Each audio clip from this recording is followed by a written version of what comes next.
Kaj pa mi pravzaprav želimo s projektom doseči? Na to vprašanje bo nekaj odgovorov podal vodja projekta, gospod Darko Mali z Centra za poklicno izobraževanje. Gospod Mali, izvolite.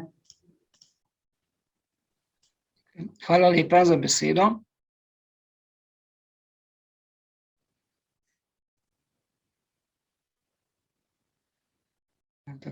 Lep pozdrav tudi v mojem imenu, predvsem vsem našim partnerjem v projektu, pa seveda tudi vsem drugim, ki ste si danes vzeli čas, da nam prisluhnete.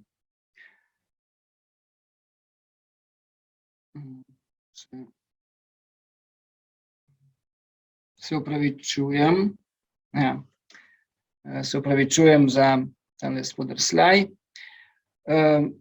Moj namen je danes, da spregovorim predvsem o ciljih našega skupnega projekta, o tem, kar želimo v samem projektu doseči. Kot ste danes že slišali, je bil predlog projekta nekako odobren s strani Ministrstva za izobraževanje. Kandidirali smo na tako imenovana sredstva za vnaprej opredeljen projekt. Projekt je financiran s sredstvi finančnega mehanizma Evropskega gospodarskega prostora. Financirajo ga v največji meri države donatorice, Norveške, Islandije in Liechtensteina, v enem delu pa tudi država Slovenija. Projekt je vreden dobrih 1.600.000 evrov in ga bomo izvajali v obdobju 30 mesecev.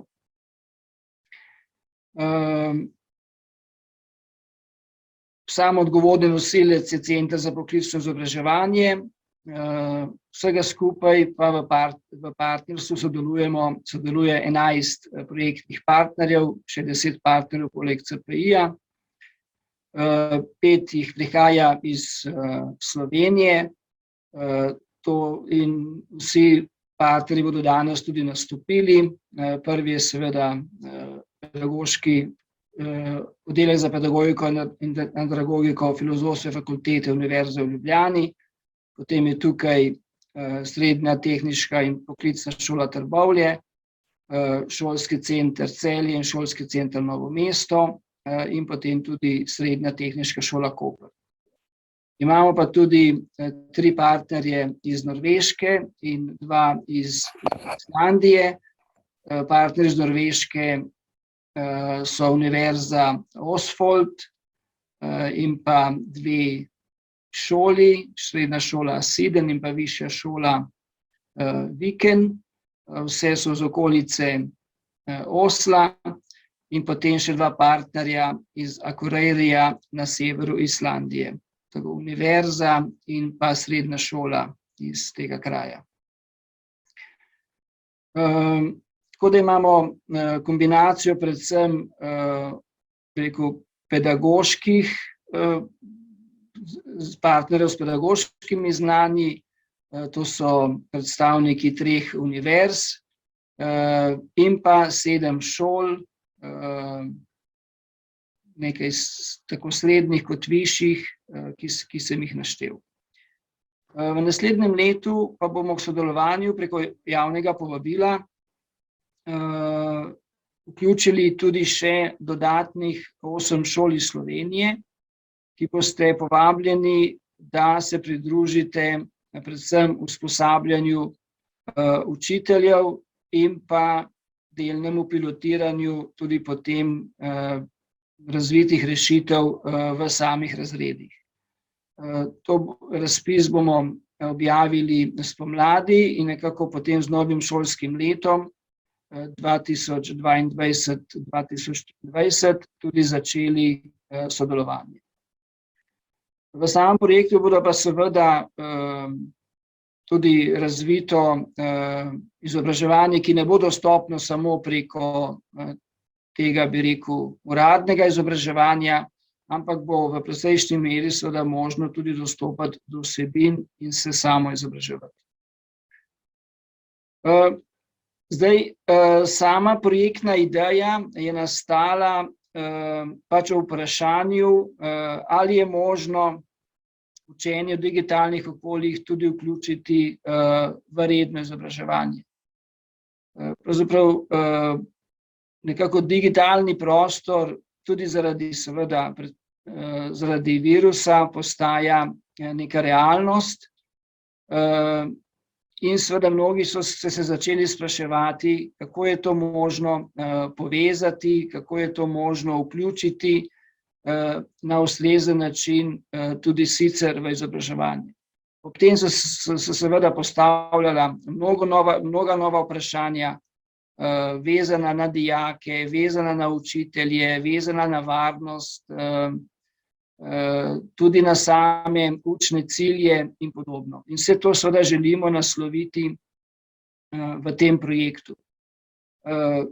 Pač odpira se po našem mnenju nek nov prostor, ki poleg seveda učilnice in delavnice v šoli in pa podjetja kot učnega prostora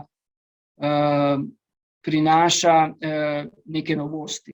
Tu seveda med drugim, kot tudi vidimo iz te predstavitve, omogoča verjetno tudi mnogo večje sodelovanje med samimi učitelji, pa tudi nazadnje med učitelji in pa izobraževalci oziroma mentorji v podjetjih. Izzivov je seveda tukaj oziroma potencialov je tukaj mnogo. Se pravi, digitalni prostor ni nadomestek učilnice, delavnice ali podjetja, ampak je nek nov prostor, ki seveda omogoča doseganje tudi novih ciljev in prav zaradi te potrebe po novih kompetencah, po novem načinu dela, delovanja, je potrebno seveda, da resno zagrizemo v razmislek, kako digitalno okolje vključiti v redno izobraževanje.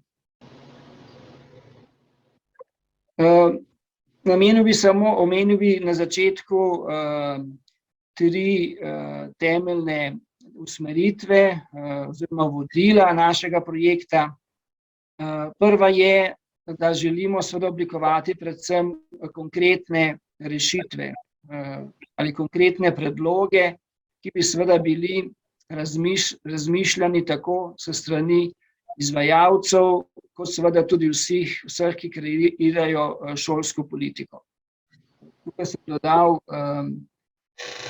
sliko oziroma razglednico iz leta 1900, znano razglednico francosko, ki je seveda nekako postavila uresničitev ideje o letečem poštarju tja v leto 2000, s čimer želim reči seveda, da se zavedamo, da niso zadosti samo ideje, ampak je seveda potrebno predvsem delo, ustrezna tehnologija in seveda ustrezne usmeritve, da do potem uresničitev tudi pride. V središču projekta ste učitelji. V središču je pedagogika. Tokrat nismo v središče postavili tehnologije, nismo v središče postavili, bi rekel, podpornih aktivnosti, ampak predvsem iščemo ustrezne pedagoške rešitve, ustrezne didaktične rešitve in seveda rešitve, kako na ustrezen način pedagoške in digitalne kompetence pri učiteljih tudi razvijati. In pa potem tretji fokus pa je predvsem izmenjava znanja in dobrih praks. Zaradi tega seveda smo se povezali tudi z partnerji na Norveškem in na Islandiji, ki imajo tudi zaradi seveda drugačnega konteksta nekaj več izkušenj, tudi z uporabo tehnologije pri izobraževanju nadaljavo. In ne med drugim seveda je potrebno tudi vzpostaviti ustrezne izmenjave tudi v okviru slovenskega prostora. In tudi to si bomo prizadevali v tem projektu.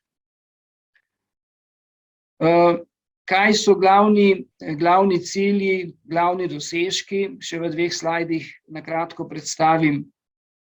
Kot smo vsi rekli, naš glavni cilj je vzpostaviti pogoje za uporabo digitalnih tehnologij v poklicnih in strokovnih šolah.